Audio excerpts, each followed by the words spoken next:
Researchers from all over the world have long wanted to understand the art of persuasion. Is it really possible to persuade others, or is it just a myth? In this video, I want to share some of the scientific models on the process of persuasion to level up your communication skills. Like with everything else, these are simple tools of persuasion in which you are the one to decide how to use it. If used ethically, you can become a memorable person by not only helping yourself, but also helping others.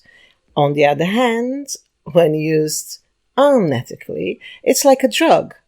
The pleasure or euphoria, the high that the drugs produce can become very addictive, and it can harm you and everybody else around you. So let's take a look at two examples, the true stories of two con artists that Netflix recently brought to us as a mini-series show, Inventing Anna and the Tinder Swindler. These are true stories of convicted con artists who defraud their victims, presenting themselves as members of high society, and by using the tools of persuasion, unethically forging their identity and scamming people. Inventing Anna is a fictionalized version of the case of Anna Sorokin, or Anna Delvey, who fools the New York socialites into believing she was a German heiress. Tinder Swindler, on the other hand, recounts the true story of Simon Leviev, who conned $10 million approximately from women on Tinder, pretending to be the son of an Israeli diamond trader. Now, I'm sure Netflix is very happy about the success of this series. For example, Inventing Anna has notched up the most viewing hours for an English language series in a week since the service began last summer. Anna Sorokin pretended to be Anna Delvey, a German heiress with a trust fund that paid for a very glamorous lifestyle, was the story of this girl that lived in a boutique hotels, wore designer clothes, and hung out with the most influential people at Manhattan's most influential party cycles. In reality, Anna Sorokin was a Russian immigrant who walked out on bills. She simply conned her way into luxury and persuaded the bank employee to give her $100,000 she never intended to pay back. Now, the story of the Tinder Swindler, for example, the documentary that they presented on Netflix, featured the story of three women telling their stories of how Simon Leviev stole hundreds of thousands of dollars from them by tricking them into a romance scam. Simon Leviev, whose real name is Shimon Hayut, went around making false representations as being the son of Lev Leviev and receiving numerous benefits, including material ones, claiming to be a member of the Leviev family. This prevalence of the scam narratives begs the question, how do fraudsters get to trick us? We consider ourselves smart people. We believe we are in control of our decision-making process, but then how do we still fall into the trap? How do they persuade us to do crazy things? Well, there's been decades of studies on this subject, and there's been decades of studies on the factors that influence us to say yes. One of my favorite studies to understand the fundamental principles of persuasion and the science to how we are persuaded is the work of Dr. Robert Cialdini. So come with me and let me take you to this fascinating world. Let me help you understand the psychology behind these techniques, and let me help you to unleash your own persuasive powers while also defending yourself by identifying when these powers are manipulative and dangerous to you. According to Dr. Cialdini, there are principles of persuasion: reciprocity, scarcity, authority, consistency and commitment, likability, consensus, and social proof. Now, understanding these principles and employing them in an ethical manner can sincerely increase opportunities in your life. Let's take a closer look at each one of them. So the first one, reciprocity. Give a little something to get a little something in return. Cialdini's first principle of persuasion states that human beings are wired to return favors and to treat others as they've treated us. The idea of reciprocity says that people by nature feel obliged to provide discounts or concessions to others if they've received favor from those same people. Psychology explains this also by stressing the fact that humans simply hate the feeling in debt to others, right? Right, so let's say that you are going to an event and you don't want to go alone.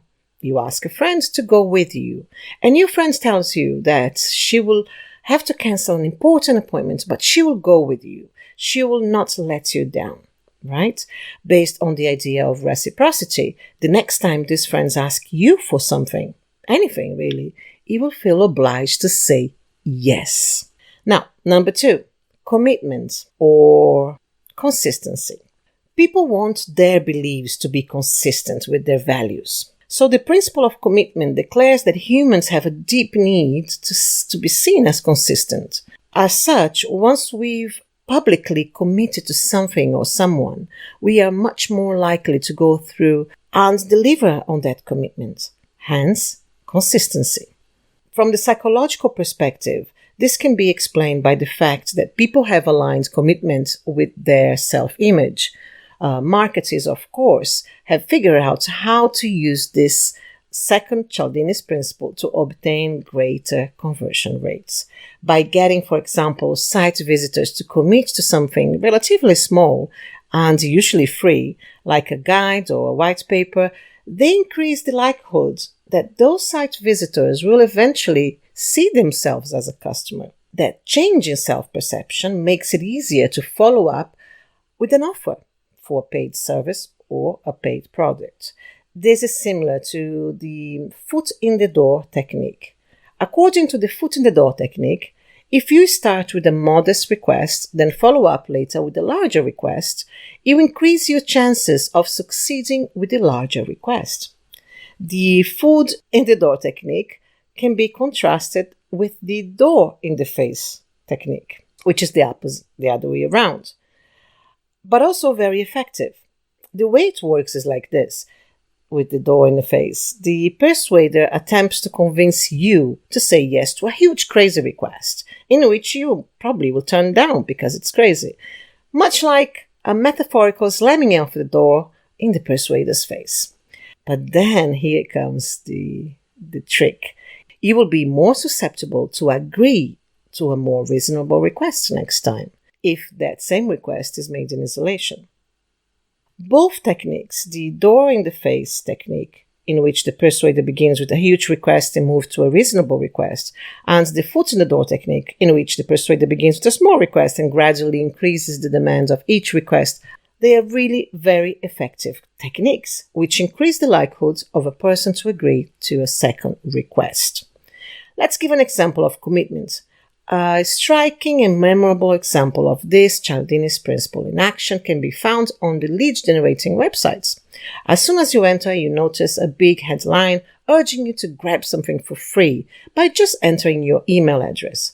This is a form of public commitment meant to get you to see yourself as a customer of their company, and then will just raise the chances that you will go on and purchase some of their services or products. Number 3, social proof. That is nothing like feeling validated based on what others are doing. Cialdini's defined social proof as people doing what they observe other people doing. It's safety in numbers. I've been in the restaurant business and I used to observe people's behaviors all the time. Let me ask you something. Imagine you are on vacation and you go out for lunch and you see 2 restaurants on the street side by side. One is filled with lively people and the other one is empty. Which one would you go for? Well, you probably answer that you'd go to the one with loads of people. But what if the empty restaurant was cheaper and made better food and was much cleaner? It wouldn't matter because we naturally want social proof. It feels much safer and it gives us a certain level of comfort from following the choices of others rather than just having to think about the situation for ourselves. It partially explains why a lot of companies are investing in paying fortunes to certain brands and brand ambassadors and influencers. These people are the guarantee, the social proof that they need. Whatever they are representing, it's worth it, so people will buy it. Let's give another example of social proof. One of the most powerful ways to use social proof online is to show testimonials on your website or 5-star reviews on Google.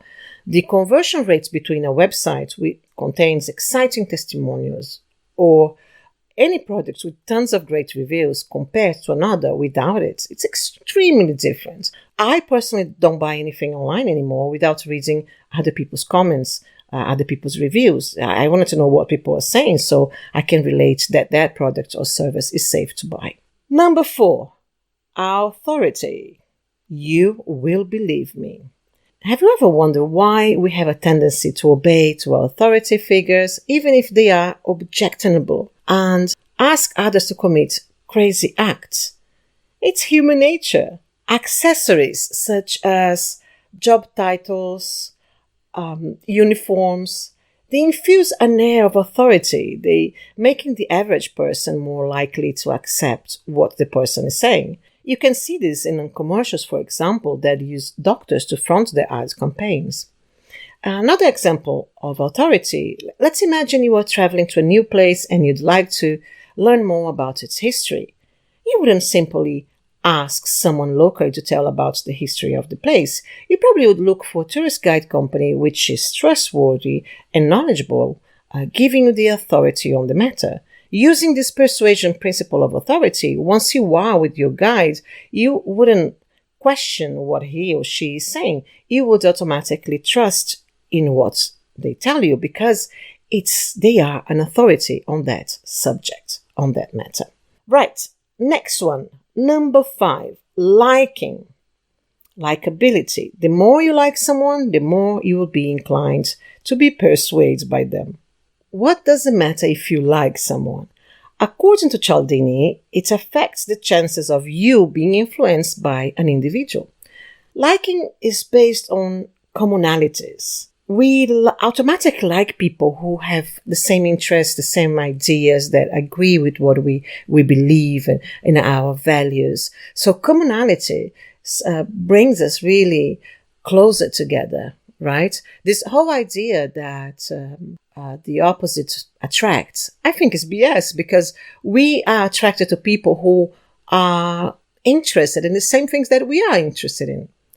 For example, a company's About page is an opportunity to tell potential buyers about their similarities between its staff and site visitors.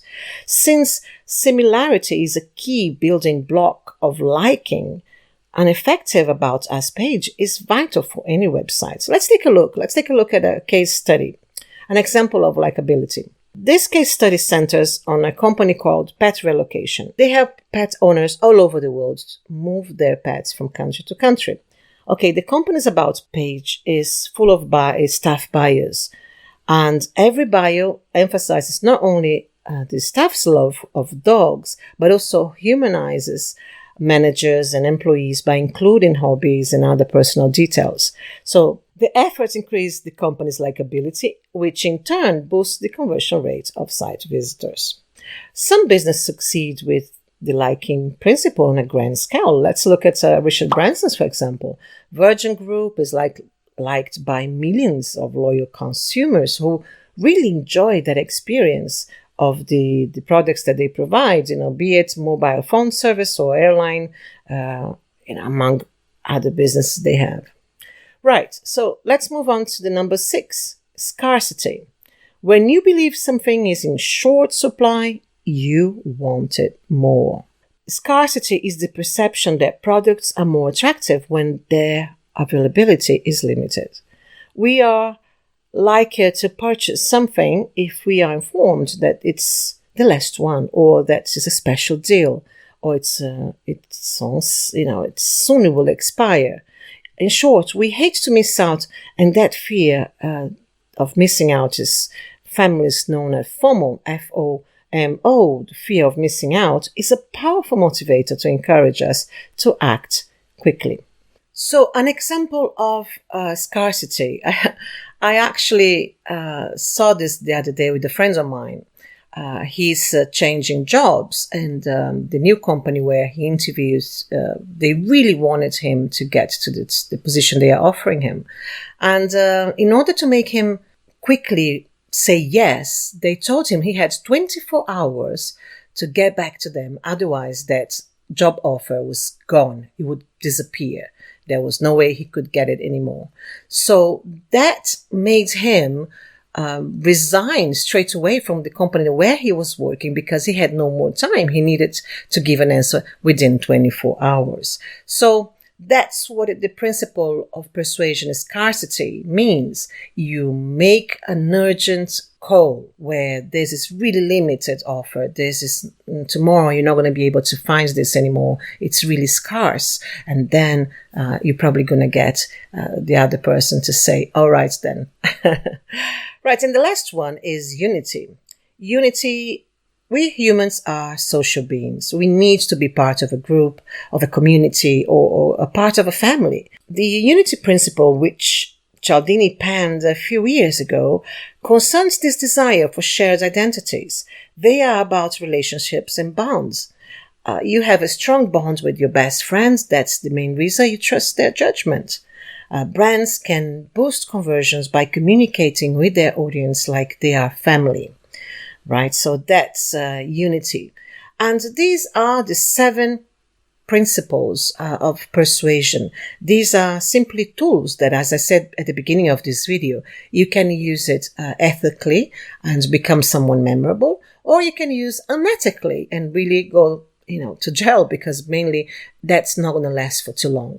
That is not a story of a scammer or someone that has been using unethically the tools of persuasion to scam other people that actually got away with it. And eventually you will get caught, and eventually it's going to be not a very happy ending for you. So think very wisely how you're using these tools. Keep an eye on the way people use these tools with you. How do people use the persuasion tools with you? Be more aware of how people are communicating with you and how you communicate with them. I think this is an amazing step forward when we are conscious about our communication skills. This is the beginning for us to communicate better, to express ourselves better, and to influence people in a way that is beneficial for them and also beneficial for us. That is a win-win situation here. And I believe strongly that we can indeed help others, persuading them towards a better decision-making process. Thank you very much for being with me until the end. If you enjoyed this content, please share with other people. Let other people know and learn about these techniques. I would appreciate if you also like the video and comment, because that's going to help me increase the engagement on my channel. You know that I've just recently moved some of the content from Gallery of Ideas channel to this one, Patricia Curty. And so I have to rebuild a little bit this channel. So hopefully you guys can support me on this journey. And don't forget to interact on the community tab, which we are having loads of comments there as well. It's really great to have this connection with you guys there. Thank you very much, and I see you again very soon. Ciao, ciao.